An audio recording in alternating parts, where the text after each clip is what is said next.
This is the voice of Heidie Calero with another interesting economic capsule on the Puerto Rico economy.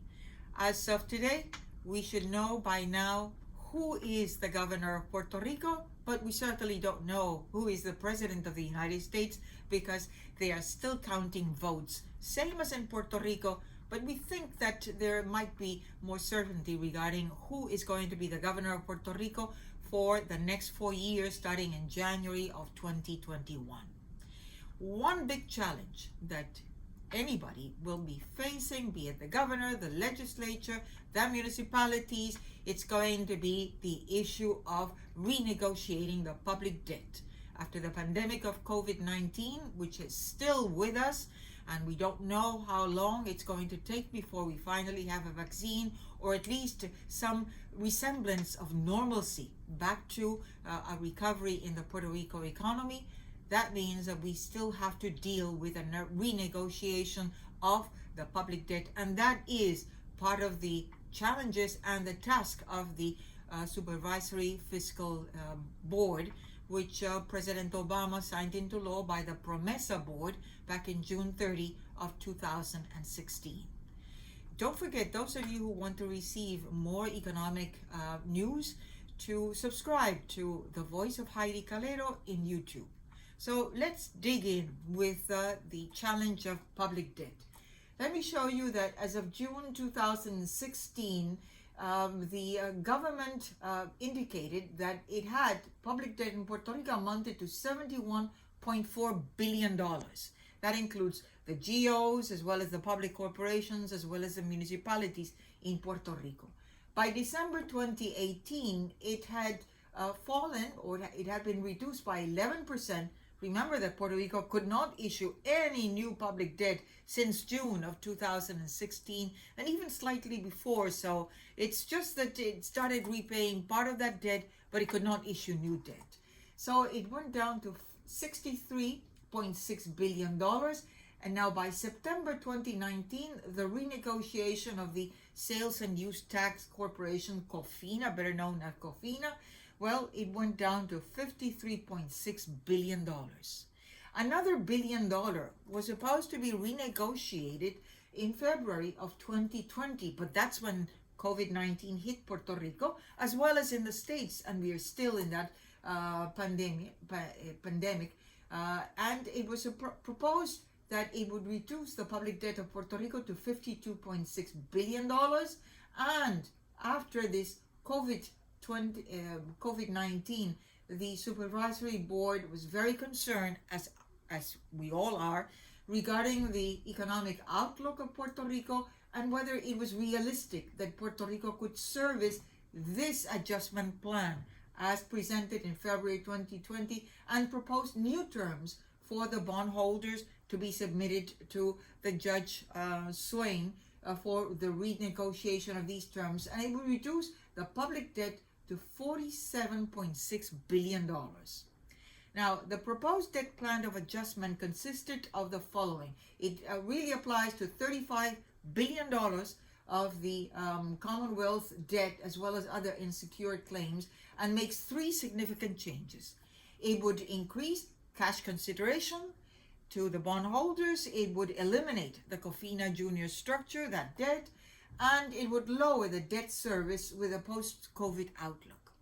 In essence, this was February 9th, the proposed adjustment plan, that it would be $4.4 billion in new GOs, 4.9 in exchange for the old GOs, $4.9 billion in COFINA Junior to be renegotiated as well, and almost $5.9 billion in cash to be paid to the bondholders.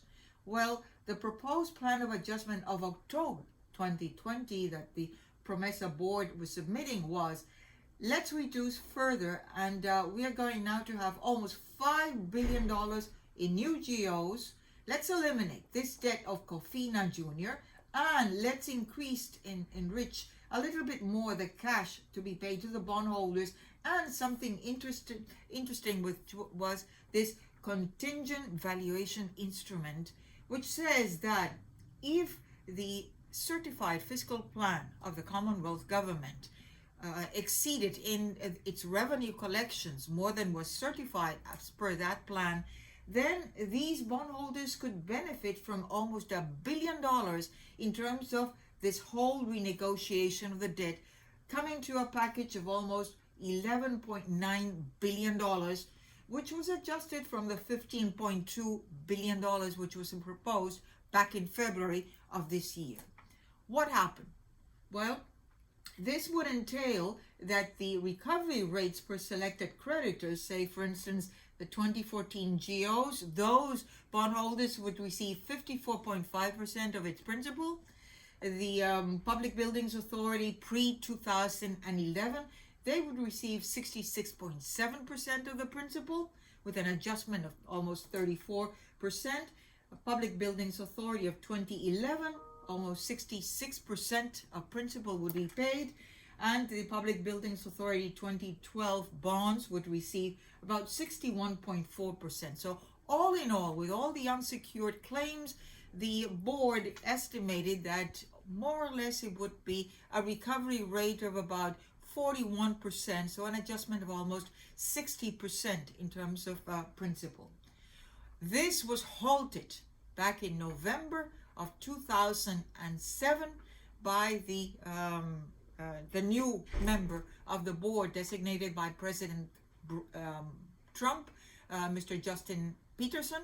That day, when the board was discussing the resolution to be submitted with this adjusted plan to the board, to Judge Taylor Swain, Mr. Peterson, which was supposed to make quorum, just stood up and left because he said that more should be paid to the bondholders.